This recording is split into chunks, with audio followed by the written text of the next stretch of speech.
ನಮ್ಮ ಸಂವಿಧಾನಬದ್ಧ ಹಕ್ಕು ಅಂತ ಹೇಳಿ ಇವತ್ತು ಏನಾದ್ರು ಬದಲಾಯಿಸ್ತಾ ಇದ್ದಾರೆ. ಇವತ್ತು ಏನಾಗಿದೆ, ಎಲ್ಲೋ ಒಂದ್ ಕಡೆ ರಾಜ್ಯ ಮತ್ತೆ ಮತ್ತೆ ಗೂಂಡಾ ಸಂಸ್ಕೃತಿ ಕಡೆ ಹೋಗುತ್ತಾ, ಅವಕಾಶವಾದಿಗಳ ಕಡೆಗೆ ಹೋಗುತ್ತಾ, ರಿಯಲ್ ಎಸ್ಟೇಟ್ ಕಡೆಗೆ ಹೋಗುತ್ತಾ ಅನ್ನೋ ಒಂದು ಆತಂಕ ಆಗ್ತಾ ಇದೆ. ಇವತ್ತು ಬೇಕಾಗಿರುವಂತದ್ದು ವಿಜ್ಞಾನ ಯುಗದಲ್ಲಿ ಸಮಾಜದ ಬಗ್ಗೆ ಸುಸ್ಥಿರವಾಗಿ ದೂರದೃಷ್ಟಿಯ ಚಿಂತನೆ ಮಾಡುವಂತದ್ದು ಬೇಕಾಗಿದ್ದಾರೆ. ಇವತ್ತು ಸಂವಿಧಾನ ಬರ್ತಿದೆ, ದಲಿತ ಸಮುದಾಯ ಆಗಿದೆ. ರಾಮಾಯಣ ಬರ್ತಿದೆ, ದಲಿತ ಸಮುದಾಯ ಆಗಿದೆ. ಮಹಾಭಾರತ ಬರ್ತಿದೆ, ದಲಿತ ಸಮುದಾಯ ಆಗಿದೆ. ರಾಜ್ಯದಲ್ಲಿ ಮುಖ್ಯಮಂತ್ರಿ ಹುದ್ದೆ ಮಾಡಕ್ಕೆ ತಾಕತ್ತಿಲ್ಲ ಅಂತ ಏನಾದ್ರು ಹೈಕಮಾಂಡ್ ತಿಳ್ಕೊಂಡಿದ್ಯಾ? ಇವತ್ತು ದಲಿತರ ತಾಳ್ಮೆಯನ್ನ ಪರೀಕ್ಷಿಸುವಂತ ಕೆಲಸವನ್ನ ಹೈಕಮಾಂಡ್ ಮಾಡ್ತಾ ಇದೆ ಅನ್ನೋದು ನಮ್ಮ ಭಾವನೆ. ದಲಿತರ ಆಳೋ ನೀತಿನ ಮಾಡ್ತಿದ್ದಾರೆ ಅನ್ನೋದು ಅನುಮಾನ ಕಾಡ್ತಾ ಇದೆ. ಈಗಲೂ ಕೂಡ ಕಾಲ ಮಿಂಚಿಲ್ಲ. ಯಾಕೆಂದ್ರೆ ಬಡವರು ಏನ್ ಮಾಡ್ತಾರೆ, ಭೂಮಿಯವರೆಗೂ ಬದುಕ್ತಾರೆ ಅಷ್ಟೇ. ಅದು ಇತಿಹಾಸ ಹೇಳಿದೆ. ಅಂಬೇಡ್ಕರ್ ಕೂಡ ಹೇಳಿದ್ದಾರೆ, ಸಾಮಾಜಿಕ ಸಮಾನತೆ, ಆರ್ಥಿಕ ಸಮಾನತೆ ತರದ ಹೊರತು ನಿಮ್ಮ ರಾಜಕೀಯ ಸಮಾನತೆಯೇ ಆಟ ಆಡ್ತಾ ಇದ್ದು ಭಾರಿ ದಿನ ಉಳಿಯಲ್ಲ. ಹೊಟ್ಟೆ ಸಿಕ್ಕಿ ಏನಾದ್ರು ಬಡವರು ರಟ್ಟೆ ಬಂದ್ಬಿಟ್ರೆ ಸಮಾಜದಲ್ಲಿ ಆಗೋದು ಶಾಂತಿ ವಾತಾವರಣ ಕದ್ದೋಗುತ್ತೆ, ಅಶಾಂತಿ ವಾತಾವರಣ ಉಂಟಾಗುತ್ತೆ.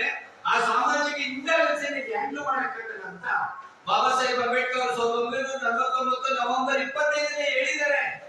ಇವತ್ತು ಏನಾಗಿದೆ, ದಲಿತರಿಗೆ ಮೂತಿಗೆ ತುಪ್ಪವನ್ನು ಸವರುವಂತ ಕೆಲಸವನ್ನು ಆಳುವವರುಗಳು ಮಾಡ್ತಾರೆ. ಇವತ್ತು ದಲಿತರ ತಾಳ್ಮೆಯ ಪರೀಕ್ಷೆ ಮಾಡ್ತಿದ್ದಾರೆ. ಇನ್ನು 2 ವರ್ಷ ಇತ್ತು, ಏನೋ ಒಂದು ನಮ್ಮ ದಲಿತ ಮುಖ್ಯಮಂತ್ರಿ ಕೊಡಿ ಅಂತ ಇಷ್ಟೊಂದು ಮೀನಾಮೇಷನ್ ನಾವ್ಯಾರು? ಈ ದೇಶದಲ್ಲಿ ಬರೀ ಓಟ್ ಹಾಕುವಂತ ಜನ ಅಂತ ತಿಳ್ಕೊಂಡಿದ್ದಾರೆ ದಲಿತನ ಇವರು. ಆದ್ರೆ ಆಡಳಿತ ಮಾಡೋದ್ರಲ್ಲಿ ಪಾಲುದಾರರಿಗೆ ಯೋಗ್ಯರು ಅಂತ ಏನಾದ್ರು ಸರ್ಟಿಫೈ ಮಾಡ್ಕೊಂಡಿದ್ದಾರೆ. ಇವತ್ತು ನಮ್ಮಲ್ಲಿದ್ದಾರೆ ಸತೀಶ್ ಜಾರಕಿಹೊಳಿ ಅವರಿಂದ ವಿಚಾರ ಬೇಕಾಗಿದ್ದಾರೆ.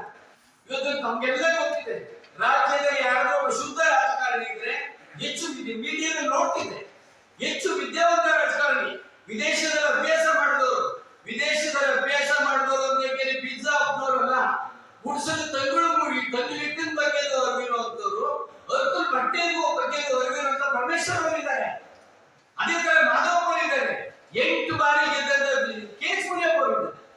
ಇವತ್ತು 3ರಲ್ಲಿ ಗೋಳಿಪಟ ಆಗಿದ್ದಂತ ಕಾಂಗ್ರೆಸ್ಗೆ ಜೀವ ಕೊಟ್ಟಿದ್ದು ಪರಮೇಶ್ವರ್ ಅವರು. ಕಾಂಗ್ರೆಸ್ ನಡಿಗೆ ಜನರ ಕಡೆಗೆ, ನೊಂದವರ ಕಡೆಗೆ ಅಂತ ಹೋಗಿದ್ದು ಪರಮೇಶ್ವರ್ ಅವರು. ಅವಾಗೆಲ್ಲ ಫರ್ಟೈಲ್ ಬಂದಂತ ಸ್ಟೌವಿಂದ ರಂಬೆ ಕೊಂಬೆಗಳಿಂದ ಗಂಡು ಬರ್ತಾ ಇದೆ. ಹಣ್ಣಿನ ದಿನಕ್ಕೆ ನಾನು ಅಂತಿದ್ದಾರೆ ಹೊರತು ಭೂಮಿಲಿ ಹಾಳಾಗ್ತಿದ್ದ ಮರವನ್ನ, ಒಣಗ್ತಿದ್ದ ಮರವನ್ನ ಫ್ರೂಟ್ಫುಲ್ ಮಾಡ್ತಿದ್ಯಾರ ಯೋಚನೆ ಮಾಡ್ಬೇಕಂತ. ಏನಾದ್ರು ಹೈಕಮಾಂಡ್ಗೆ ನಿಜವಾಗೂ ದಲಿತರ ಬಗ್ಗೆ ಕಳ್ಕೊಂಡಿದ್ರೆ ಒಟ್ಟಾರೆ ಕರ್ನಾಟಕದ ಎಲ್ಲ ಜನರಲ್ಲೂ ಶಾಂತಿಯನ್ನು ಉಂಟು ಮಾಡಬೇಕು ಅನ್ನೋ ಫೀಲ್ ಇದ್ರೆ, ಕರ್ನಾಟಕದ ಸಮಗ್ರ ಅಭಿವೃದ್ಧಿ ಮಾಡಬೇಕು ಅನ್ನೋ ಫೀಲ್ ಇದ್ರೆ ದಯಮಾಡಿ, ಇನ್ನು ಯಾವಂತ ಡಿಸೈಡ್ ಮಾಡಿಲ್ಲ. ಅದು ಕಿಚನ್ ಡಿಸೈಡ್ ಆಗೋದು, ಡಿಸೈಡ್ ಆಗೋದು ಡ್ಯಾಶ್. ನಮ್ಮ ಒಂದು ಹಕ್ಕಿದೆ. ಬಡವರ ತಾಳ್ಮೆಯನ್ನ ಪರೀಕ್ಷೆ ಮಾಡುವಂಥದ್ದು ನಿಜವಾಗೂ ಒಳ್ಳೆಯದಲ್ಲ. ಯಾವುದು ಬಡವರು ಏನಾದ್ರು ಕೋಪ ನೆತ್ತಿಗೆ ಏನೇನಾಗಿದೆ ಅನ್ನೋದು ಗೊತ್ತಾಗಿದೆ. ನಮಗೂ ಅಸ್ತ್ರಗಳಿದೆ. ಸ್ಥಳೀಯ ಸಂಸ್ಥೆಗಳ ಚುನಾವಣೆ ಬರ್ತಾ ಇದೆ, ಜಿಬಿಎ ಚುನಾವಣೆ ಬರ್ತಿದೆ, ZP ಚುನಾವಣೆ ಬರ್ತಿದೆ, 28 ಚುನಾವಣೆ ಬರ್ತಿದೆ. ಕಣ್ಣು ತೆರೆಯೋದ್ರೊಳಗೆ ಕಾಲ ಓಡ್ಬಿಟ್ಟಿರುತ್ತೆ. ಮನುಷ್ಯ ನಿಧಾನ ಆಗಿರ್ಬೋದು, ಕಾಲ ನಿಧಾನ ಆಗಿದೆ. ನಮಗೂ ಕೂಡ ಗೊತ್ತಿದೆ. ದಯವಿಟ್ಟು ತಾಂಡದ ಪರೀಕ್ಷೆ ಮಾಡ್ತೇನೆ. ರಾಜ್ಯದಲ್ಲಿ ದಲಿತರಿಗೆ ಒಂದು ಅವಕಾಶ ಕೊಡ್ಲಿ. ನಮ್ಗೊಂದು ಆಶಯ ಇತ್ತು, ಇದೇ ಈಗಲೂ ಕೂಡ ಅಖಿಲ ಭಾರತ ಕಾಂಗ್ರೆಸ್ ಕಮಿಟಿ ಅಧ್ಯಕ್ಷರು ಕರ್ನಾಟಕದವರೇ, ಕನ್ನಡಿಗರೇ, ಪರಿಶಿಷ್ಟ ಜಾತಿ ಪಂಗಡದವರೇ.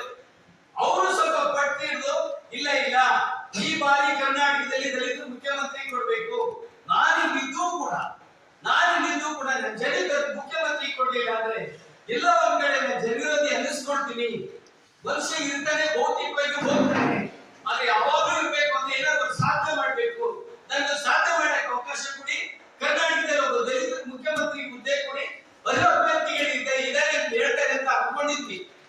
ಅಥವಾ ವೆಂಕಟೇಶ್ವರನವರು ಹೇಳಿದಂಗೆ ಅಲ್ಲಿ ಏನೇನ್ ನಡೀತಿದ್ಯೋ ನಾವೇನು ರಾಜಕೀಯದವರಲ್ಲ, ಸಾಮಾಜಿಕ ಹೋರಾಟಗಾರ. ಅಂಬೇಡ್ಕರ್ ಏನ್ ಹೇಳಿದ್ರು, ದಲಿತರು ಯಾವತ್ತೂ ಹೋರಾಟ ಮಾಡೋದಲ್ಲ, ಆಳುವ ವರ್ಗಗಳಾಗಿ ಅಂದ್ರು. ಆದ್ರೆ ಇಲ್ಲೇನ್ ಮಾಡ್ತಾವ್ರೆ, ನೀವು ಆಳುವ ವರ್ಗ ಆಗಕ್ಕೆ ಯೋಗ್ಯತೆ ಇಲ್ಲ, ನೀವು ಆಳುಗಳಾಗಕ್ಕೆ ಯೋಗ್ಯತೆ ಅಂತ ಇವ್ರು ಬಂಡವಾಳಶಾಹಿ ಪಕ್ಷಗಳು, ಜಾತಿವಾದಿ ಪಕ್ಷಗಳು, ಅವಕಾಶವಾದಿ ಪಕ್ಷಗಳು ಡಿಸೈಡ್ ಮಾಡ್ತಿದ್ದಾರೆ. ನಮ್ಮ ಒತ್ತಾಸೆ ಎಲ್ಲರಿಗೂ ಕೂಡ. ಇವತ್ತು ನೀವು ಯಾಕೆ ಕೇಳಿ, ನಾನು ಹೇಳ್ತಿದ್ರಿ ಈ ಮಾಧ್ಯಮಗಳು ಬಸ್ಸಲ್ಲಿ ಓಡಾಡ್ತಾರೆ, ಬಸ್ಸಲ್ಲಿ ಓಡಾಡೋ ಪಾರ್ಟಿಗಳು ಸ್ಟಾರ್ಟ್ ಆಗಿಬಿಡವ ಕಣ್ಣ. ಯಾವ ಕಾಂಗ್ರೆಸ್ ದಲಿತರು ಬಡವರಿಂದ ನಿರ್ಮಾಣ ಆಗಿತ್ತೋ ಈ ದಲಿತ ವಿರೋಧಿ ನೀತಿಯಿಂದಾಗಿ ಕಾಂಗ್ರೆಸ್ ನಿರ್ಣಾಮ ಆರಂಭ ಅಂತ ಮಾತಾಡ್ತಿದ್ದಾರೆ. ಇದು ಹೈಕಮಾಂಡ್ ಯೋಚನೆ ಮಾಡಬೇಕಾಗಿದೆ. ಯಾರೋ ಒಬ್ಬ ದೊಡ್ಡ ಒಂದು ಎಸಿನ ಮೇಲೆ ಕೂತು ತೀರ್ಮಾನ ಮಾಡೋದಲ್ಲ. ಬದುಕಲ್ಲಿ ಕೆಲಸ ಮಾಡೋ ಕಳೆ ಕೇಳೋ ಭಾವನೆಯನ್ನ ತಿಳ್ಕೋಬೇಕಾಗಿದೆ. ಬೀದಿ ಬದಿ ಕಡ್ಲೆಕಾಯಿ ಮಾರೋ ವೀರನ್ನ ತಿಳ್ಕೋಬೇಕಾಗಿದೆ. ಬಡವರು ಕಾಂಗ್ರೆಸ್ ಪಕ್ಷ ದೇವ್ರ ಪಕ್ಷ ಅನ್ಕೊಂಡಿದ್ದಾರೆ. ಅದು ಈಗ ಅವ್ರಿಗೆ ಗೊತ್ತಾಗ್ತಾ ಇದೆ. ಈಗ ಅವ್ರಿಗೆ ಗೊತ್ತಾಗ್ತಾರೆ. ಎಲ್ಲ ಒಂದ್ ಕಡೆ ನಮಗೆ ದೂರದೇ ತೋರಿಸಿ ಮೋಡಿ ಮಾಡಲಾದ್ರೆ ಫೀಲ್ ಬರ್ತಾ ಇದೆ.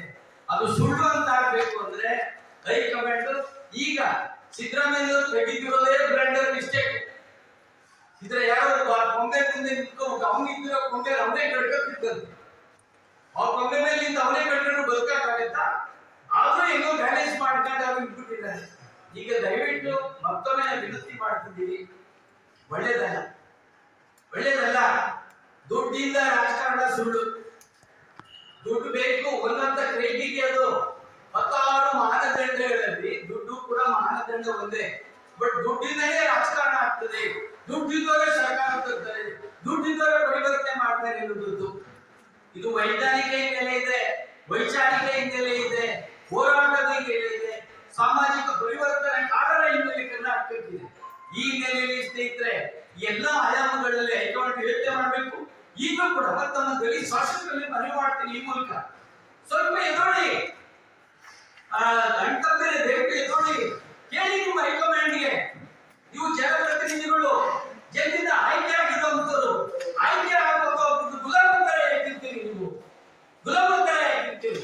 ಬೇಡಿ, ನಿಮ್ಗೂ ಸ್ವಾಭಿಮಾನ ತೋರಿಸಿ ಬಾಬಾ ಸಾಹೇಬರು ಕೊಟ್ಟಿರುವಂತ ಮತದಾನದ ಹಕ್ಕನ್ನು ಸದುಪಯೋಗಪಡಿಸಿಕೊಡಿ. ಜನಪ್ರತಿನಿಧಿಗಳಾಗಿ ಜನತೆ ಭಾವನೆಗಳಿಗೆ ಬಂದಿಸಿ ಅಂತೇಳಿ ಮತ್ತೊಮ್ಮೆ ದಲಿತ ಮುಖ್ಯಮಂತ್ರಿಯನ್ನ ಮಾಡಲೇಬೇಕು.